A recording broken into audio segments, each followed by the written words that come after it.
Bonsoir, merci d'être avec nous sur Journal de guerre au 393e jour de la guerre. Voici les principaux faits à retenir à 19 h heure de Beyrouth.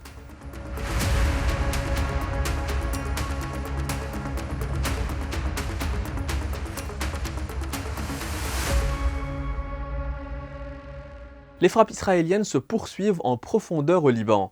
Samedi à l'aube, une unité des forces marines israéliennes a mené une opération de commando à Batroun, au Liban Nord.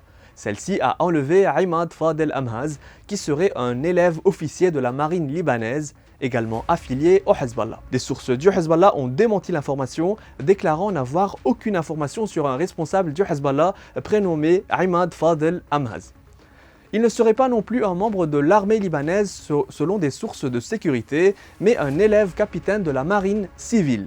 Le mystère entoure toute l'opération dans l'attente d'un communiqué de l'armée libanaise qui mène une enquête. L'information a été rapportée par un officiel israélien au journaliste Barak David d'Axios.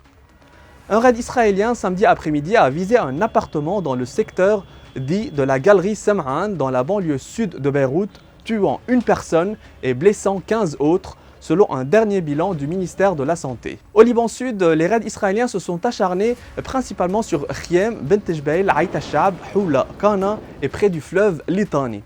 Le porte-parole arabophone de l'armée israélienne Avichai Adraï a demandé aux habitants du Liban Sud de ne pas se rendre dans leurs maisons et au livret car les forces israéliennes poursuivent leurs frappes contre des cibles du Hezbollah.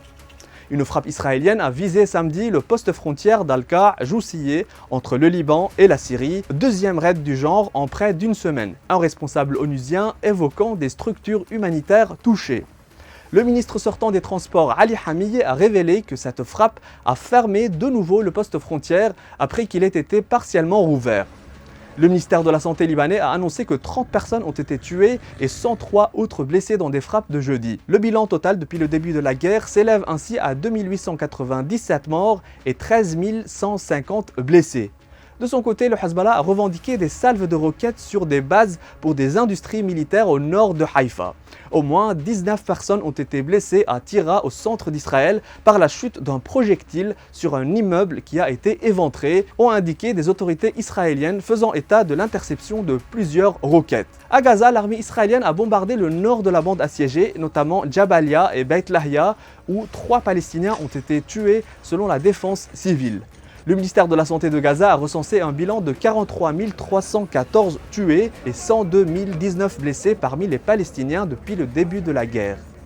Sur le plan diplomatique, le guide suprême iranien, l'Ayatollah Ali Khamenei, a juré samedi de riposter de manière cinglante à toute attaque d'Israël et des États-Unis, le jour où des troupes pro-Iran en Irak ont tiré des drones sur le territoire israélien qui ont été interceptés. De leur côté, les États-Unis ont annoncé de nouveaux déploiements militaires au Moyen-Orient qui arriveraient dans les prochains mois pour défendre Israël en guise d'avertissement à l'Iran, selon un communiqué du Pentagone vendredi.